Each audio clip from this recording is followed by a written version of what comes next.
All right, so we're going to do a fairly quick recap today of January through June.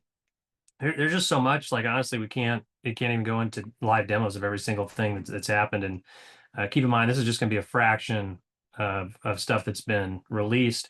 And we're going to cover just the tools that we've been using. So essentially, ChatGPT, which is an OpenAI product, Claude, which is an Anthropic product, and then Grok, Grok, which is an XAI product that we've demoed as well.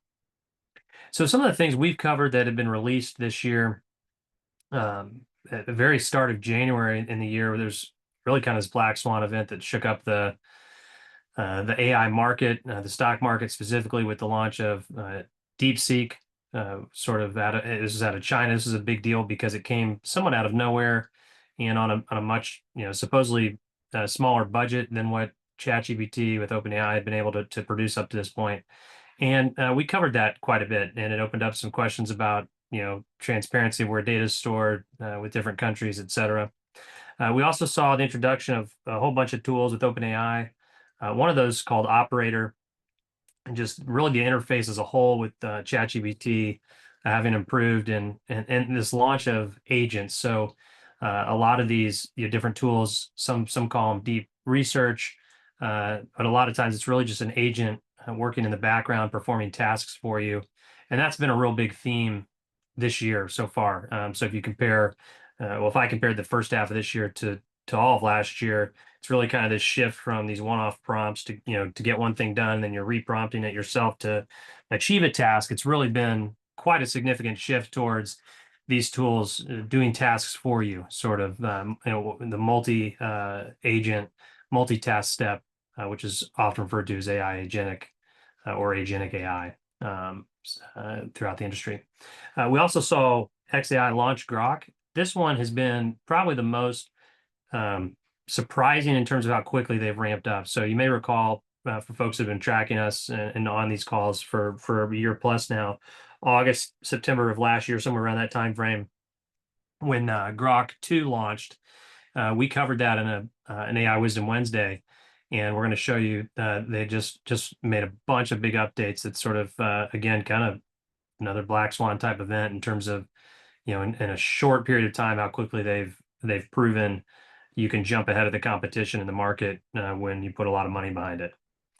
Uh, in February, we also saw the rollout of OpenAI's Sora product, which is the ability to create and edit AI generated videos.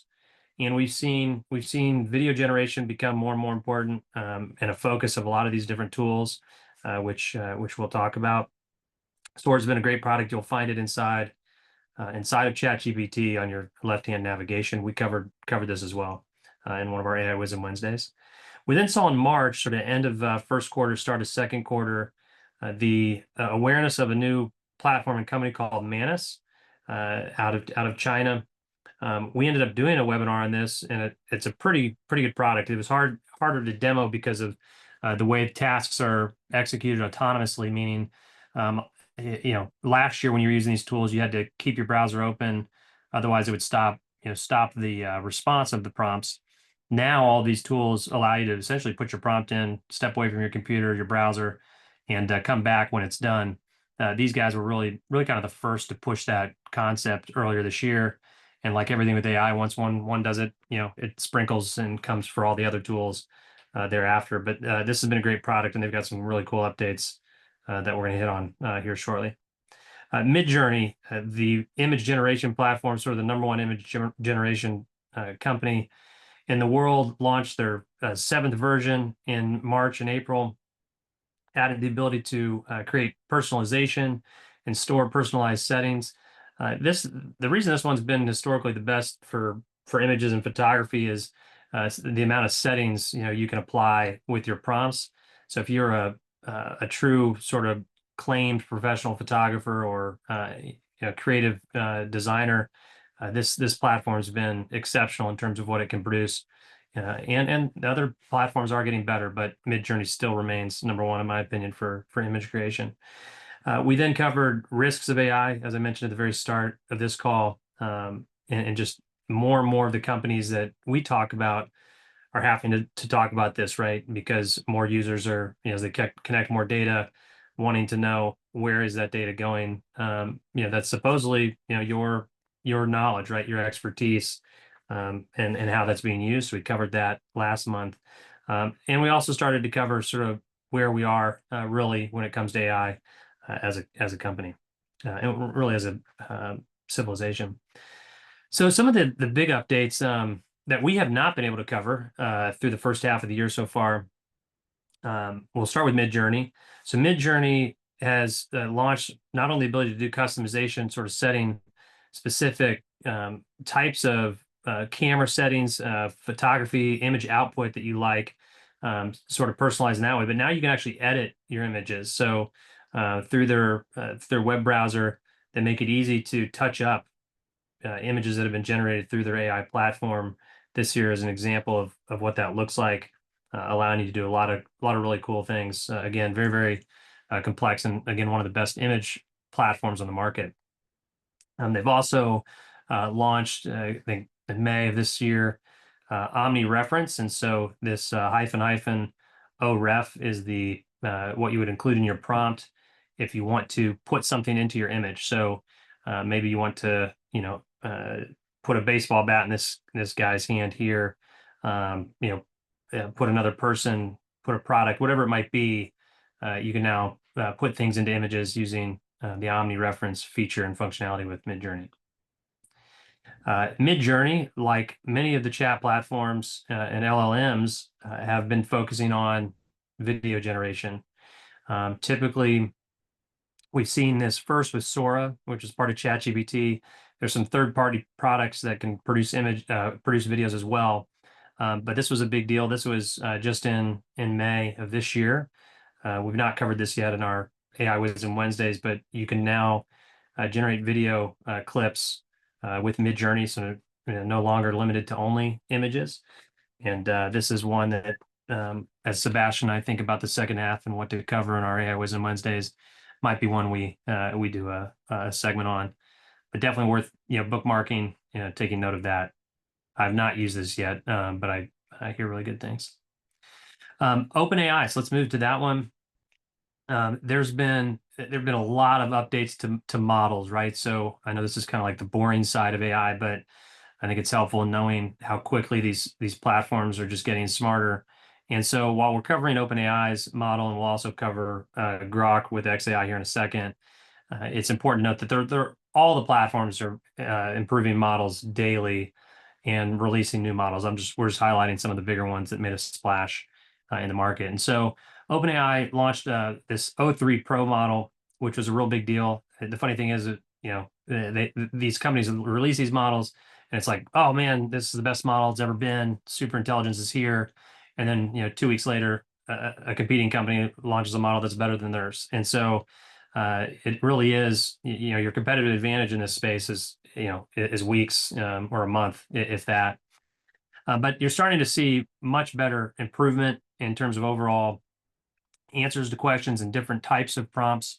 So here on the right, you're just seeing O3 Pro and the evaluation against human testing on how does the model compete with scientific analysis or personal writing or computer programming, and sort of where that model ranks.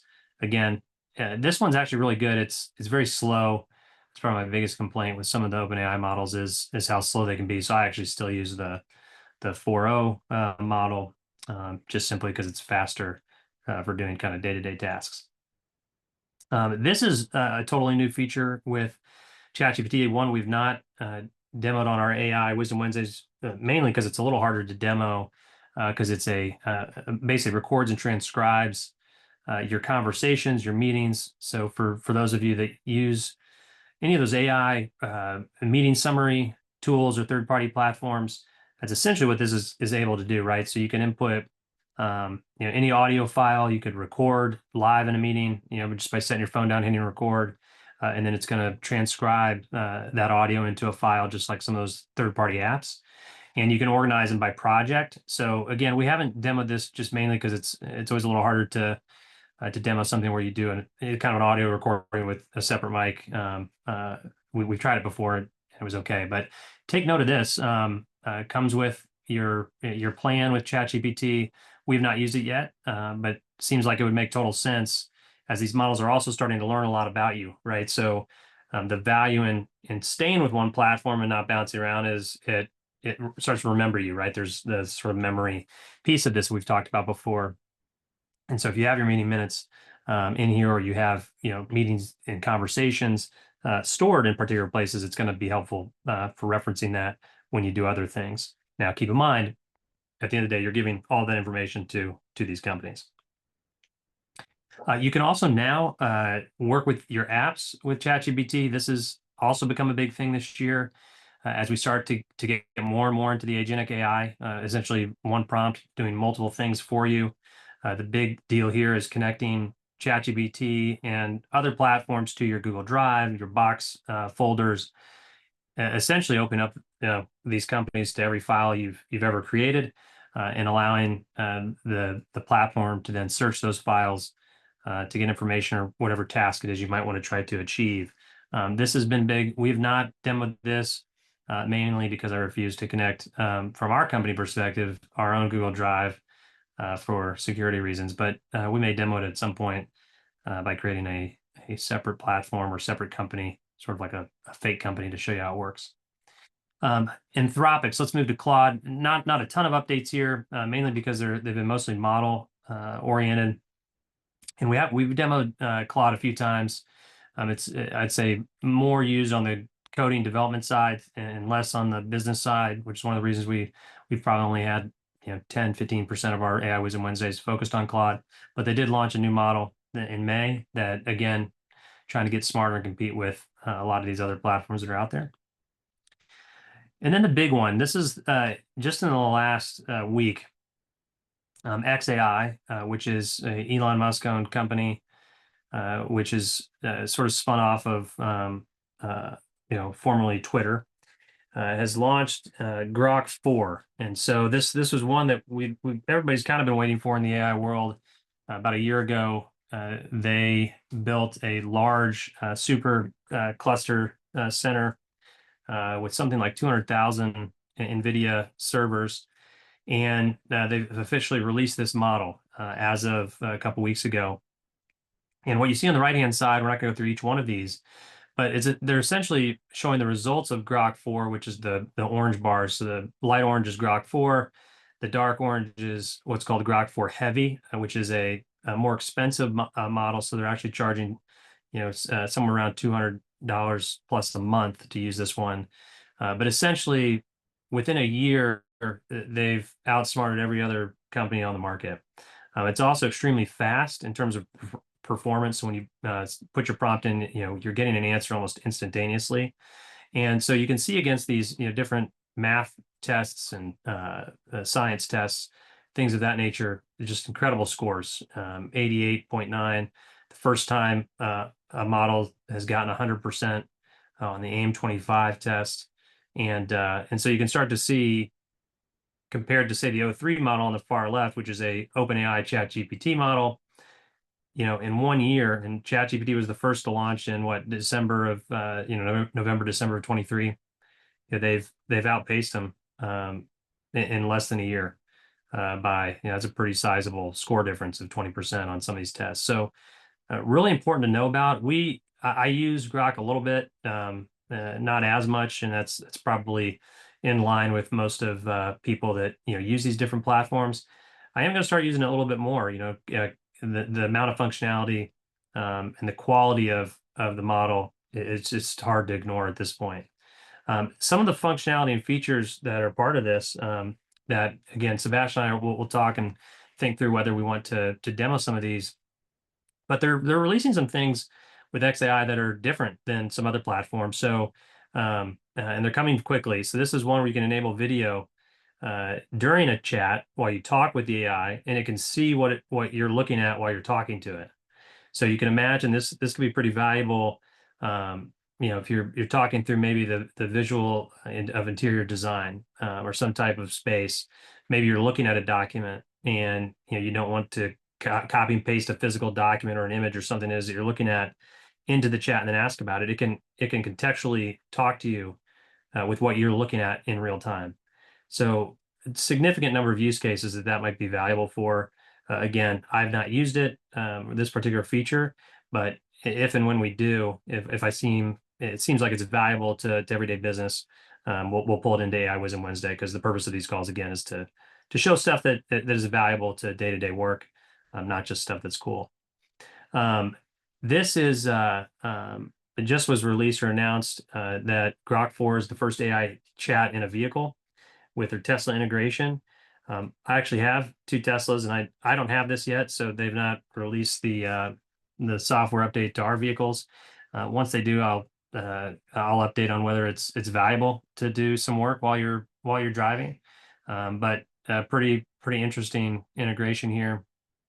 Not sure what sort of business use cases we'd hit, but could be helpful for you're in a city. Hey, help me find some businesses or leads in a particular area. So we'll see. We'll see what happens there. But it's good to know this AI stuff is going from your browser to your phone to your car and everywhere. Sort of getting to some of the last updates here. XAI also is expected to release a whole bunch of new stuff this year, as are all the platforms. But at the speed at which XAI is moving, they're probably one of the most important to keep an eye on. So they just released Grok 4, as I mentioned. They're going to be releasing a video generation model soon. Hopefully, it's better than their image generation. I'd say they're the weakest when it comes to image creation on Grok. I've not created images with Grok 4. So we'll take a look at that and maybe end up doing an AI Wisdom Wednesday where we compare AI video and image generation collectively, so we can all kind of handpick which one we think does the best.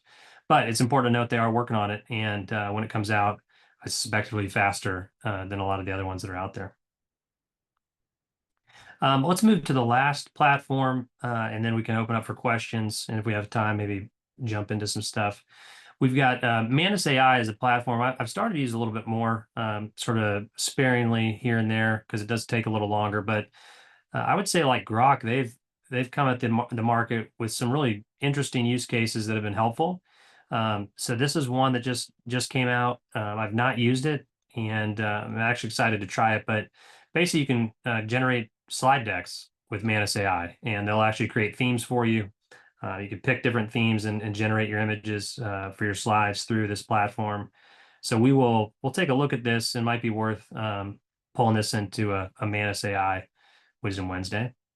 Another feature that we've not really seen yet from others is converting text to audio. So actually generating your own podcast, generating audio clips from your own prompts and your own text. I've not seen that really pushed by other platforms like ChatGPT or Grok or Claude. But really cool concept to basically take some text and have it then generate the audio for you. So this could be really, really helpful and informative. Might be, again, something that we cover as a group together. Could be really helpful for different types of reasons, whether it's audio instructional videos, things that you want to create as a business, a number of different things that we could look at. And then they also introduced video, just like all the other platforms, as I mentioned. They actually went the route of integrating with VO3. This is a third-party company. We have not demoed this one yet, mainly because we're kind of using the core platform, since that's what everybody is basically using today. But again, another one we may look at writing down. But at this point, you've got video creation with ChatGPT live, video creation with Midjourney live, video creation with Manus live, and Grok 4 looking to add video generation later this year. So certainly worth taking note of that and testing those out if you're looking to create some video ads or other videos for your website, etc. Okay, well, I'm gonna kind of end there. I always end everything with my sort of caution. It's still the internet at the end of the day. Question everything. Don't give it everything that you absolutely have. For the sake of all of us. And when in doubt about a tool, just close it out and don't use it at all. So I'm going to pause there, see if we have any questions. Sebastian, I don't know, you can ping me if we get anybody, but otherwise we're going to end a little early today.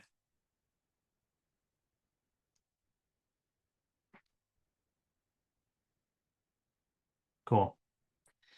All right, we appreciate everybody's time. I hope you've enjoyed these updates, and we look forward to our next AI Wisdom Wednesday. Thank you.